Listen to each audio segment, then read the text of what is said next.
Most people are going to suffer greatly if life is only about working, paying bills, and chasing the next level. Life is not the corporate ladder. You are here to frolic in nature, to spend hours laughing with loved ones, and to chase your curiosities.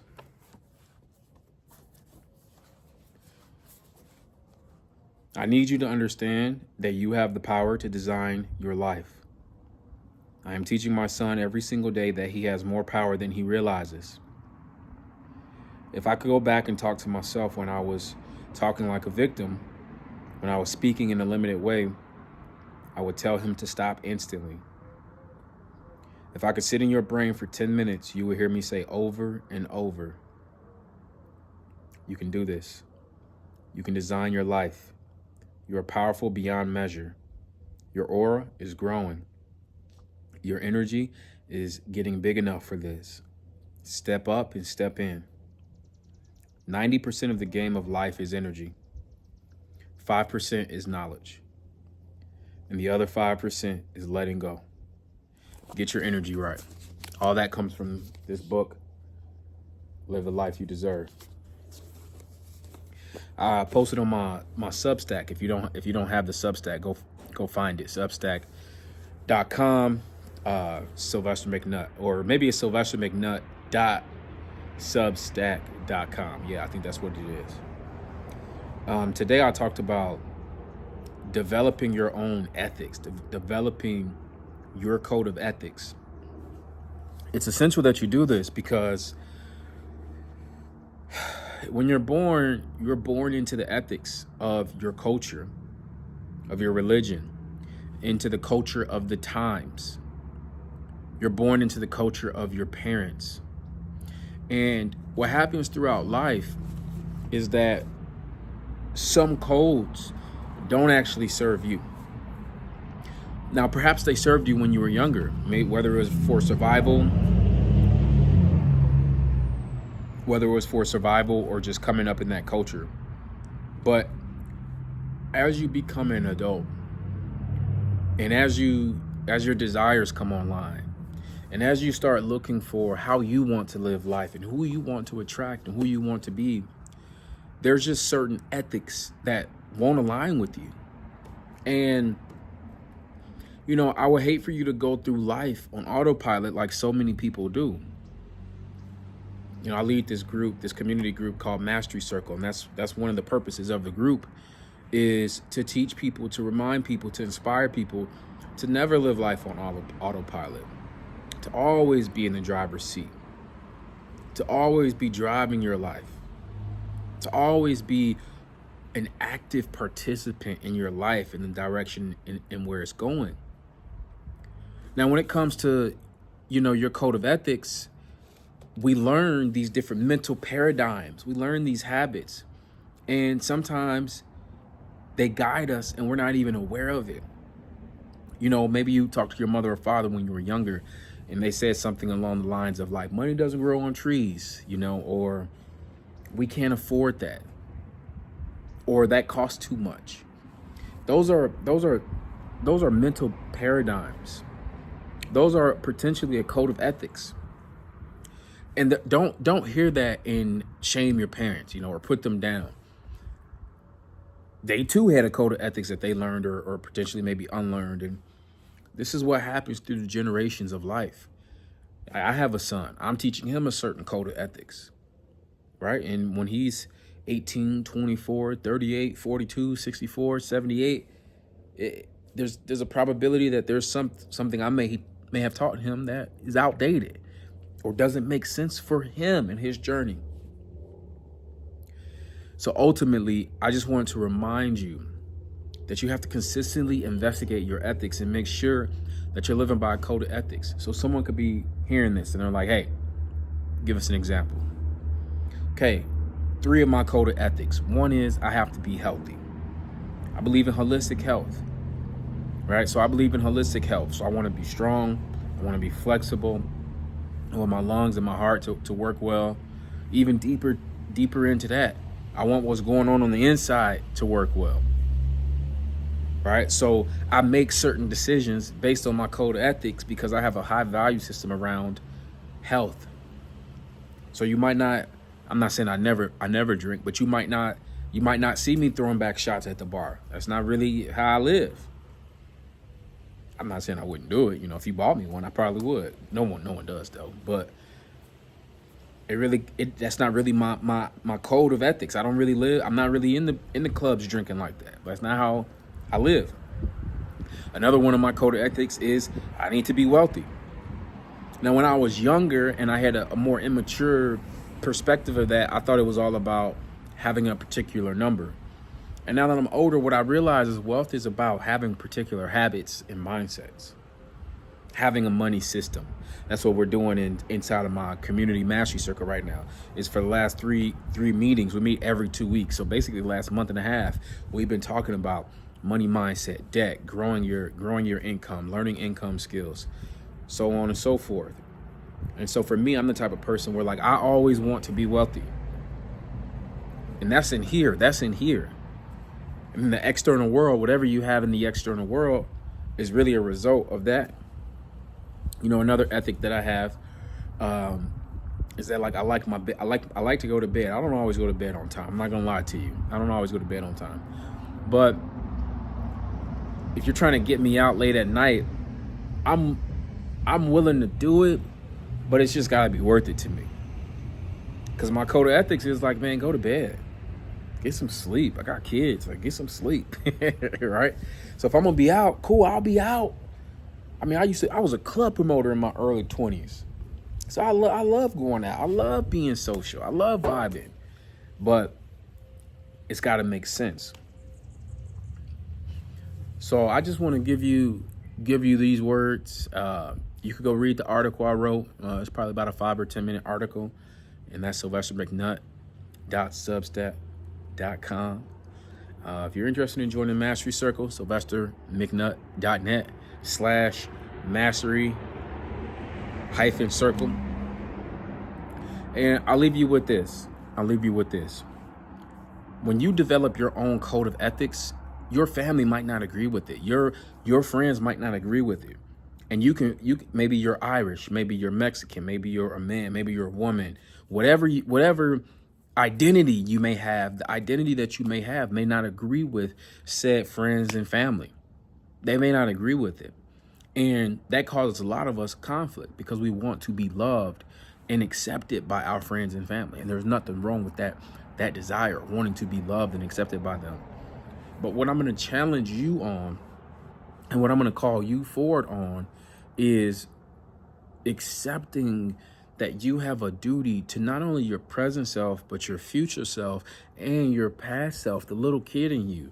You have a duty to all versions of you. One of the teachings that I always say is that all versions of you got to sit at the table, because that healing means wholeness. And if all versions of you are not sitting at the table, you're not whole, right? That's why so many people feel shame, is because there's a part of them, there's a version of them that they don't want to sit at the table, right? So when we get to building, even that in itself could be your code of ethics. Code of ethics is all versions of me get to sit at the table, you know?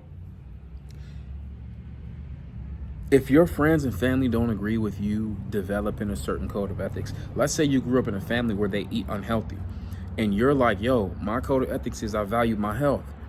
Well, that's going to cause a conflict because culturally, food, the way we look at food is food, you know, food is a cultural thing. It's a pastime. It's a way we connect. It's a way we tell our stories. It's a way that we even connect to our lineage. So when you say something like, I'm not going to eat this type of food because it's unhealthy, your family members may interpret that as this person is, you know, she's disrespecting the lineage or he's disrespecting the lineage. And it's like, how dare you do that? This recipe came from my mother, right? And you can hear people say, this recipe came from my mother. How dare you disrespect it? And so the beauty there is like, there's a lot of nuance there. And so there's a lot of nuance. So you can say to your parents like, hey, I love our culture. I value our culture. I value what our parents and grandparents before them had to go through to make this meal. I value the sacrifices that they made. And I don't want you to take this personally. I don't want you to think I'm trying to disrespect you in any way. But for me, the way that I have to live right now, there's a certain code of ethics that I'm living by. And for me, I can't eat that. Maybe you can't eat fried food, or maybe you can't eat the extra bread or the extra tortilla. I don't know what it is for you. I'm just naming a few things. Right? So you go communicate that in a calm and centered and grounded way to your loved one, maybe to your kids, maybe to your parents, maybe to extended members of the family, maybe even to your friends. Right? I'm coaching a client right now who I have two clients actually who are I have three clients who are actually doing sobriety. Like that's the journey they're on, is they're doing a sobriety from alcohol. Very first thing I said to them is because of persuasion, to persuade the people in your life, is don't wait for the opportunity to say, hey, I'm not drinking, when there's like a drinking situation. Tell them ahead of time. Tell them, hey, I'm sober right now. Now, maybe you don't know exactly what you're doing. Am I doing it for a year? Am I doing it for 6 months? Am I doing it forever? Maybe you don't know. Maybe you just want to be sober curious for the next 3 months to 5 months to 6 months. Then if that's the case, that's what you say. That's called persuasion. You're persuading people to basically say yes to you before you even get in the situation where there's an opportunity to say like yes or no. So before I go out with you guys, I'm not drinking. Excuse me. Woo. Oh man, the pollen, all the male trees. So let's end this here.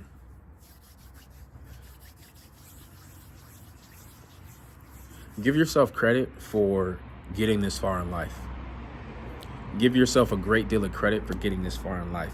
Everything that you've learned, that your parents have given you, your grandparents, your society, your religion, your spirituality, your culture, your country, and the era and time period that you live in, it's a part of you. It's a part of your story. It's a part of your DNA. It's a part of how we're going to tell your story. And with that being said, everything that you want to bring into your life maybe doesn't align with everything you've learned. Maybe there's pieces of your identity that need to be released so you can create this new mental paradigm for who you want to be, for what you want to attract, for where you want to go, for how you want to think.